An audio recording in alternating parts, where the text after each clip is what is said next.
Et si au final la violence c'était la solution? Dans la fiction, dans la fiction.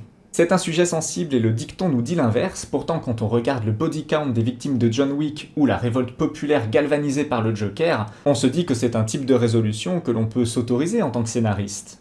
Alors bien sûr, souvent Hollywood est timide, et soit l'antagoniste violenté était indiscutablement mauvais pour tout le monde, soit la violence n'était pas vraiment désirée par les protagonistes.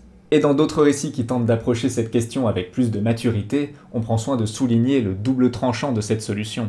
Avec des violences physiques et ou psychologiques qui ne libèrent pas son agent de ses troubles intérieurs. Pourtant, on sait aujourd'hui que des récits populaires de pacifisme sont relativement érigés comme valeureux afin de mettre sous le tapis des actes violents plus contestés qui ont malgré tout porté leurs fruits. Et on sait aussi qu'il y a des violences, physiques et ou systémiques, auxquelles notre société donne de la légitimité. Et c'est une ligne qui peut bouger à tout moment, quand on regarde d'autres pays où l'État lui-même peut inciter ses citoyens à la violence. Donc lorsque l'on crée un univers de fiction où la violence joue un rôle dans ce que traversent nos protagonistes, lorsqu'arrive la résolution, on est forcément un peu obligé de prendre position. Par la fin que l'on propose aux spectateurs et spectatrices, on finit par s'exprimer sur la question.